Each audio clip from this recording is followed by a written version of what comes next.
Hello everybody, I'm Vladja from the Barca Chess Club in the Netherlands. About a small year ago I started making video analysis about chess games. I got inspired to do so by Hans van Briemen, who was a club colleague from me, when he started experimenting with short videos and placing them on YouTube. However, my own analysis videos usually lasted 20 to 30 minutes, and so I decided to create a new blog and place them there, vladja.blogspot.com. Over the past period I have had only one regular visitor though, and I found it not really worthwhile. Also, I discovered some great videos on YouTube by well-known analysts such as King's Crusher and Majnu.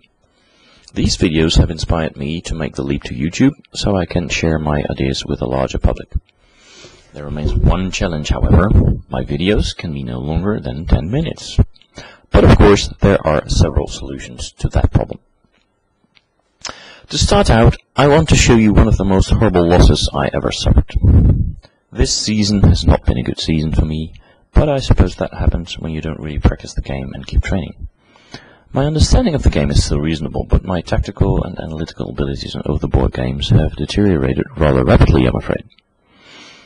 Anyway, last Friday we played a regional cup competition with Baren against Leusden. I played on board 4.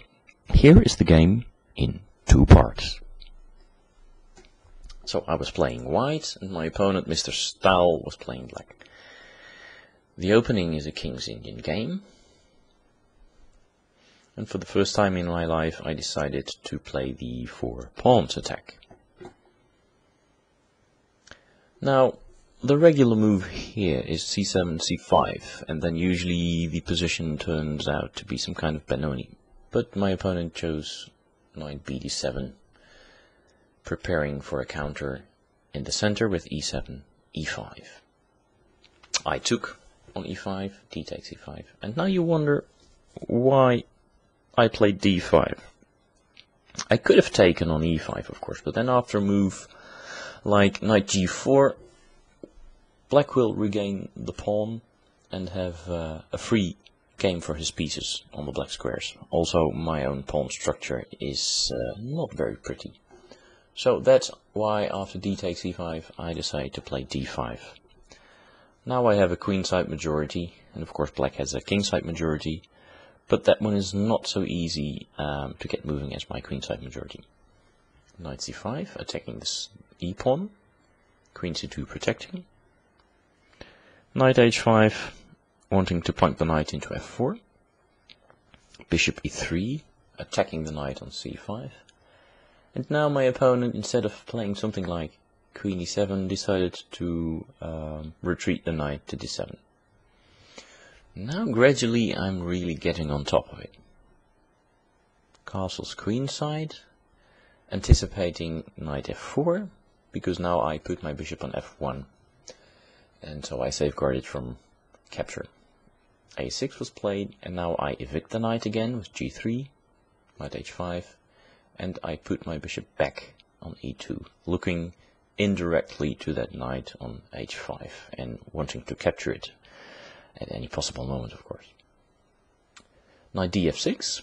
Now both black knights are protecting each other, but there was one tactical drawback to this move, and it's that I can now take the important pawn on e5. I suppose my opponent calculated that he can get the pawn back with knight e4, but this will leave him with a lost position. I can now take the knight on e4. Black has to recapture the piece, and now the aforementioned bishop takes h5. G takes h5, and after knight g5, all of a sudden I'm threatening mate on h7. And I suppose this is what my opponent misjudged. There's only one defense, and that is f5. But now the black king side is weakened, and it should be won. I started in playing bishop f4, which attacks the bishop in e5, which is an important defender of the black king side, and it also opens up the e-file for my heavy pieces. Now black really surprised me in playing h4, because now I can simply take that black squared bishop, and my knight on g5 is no match to that piece. So I took the bishop, and he recaptures on g5 with the check. So my bishop goes back.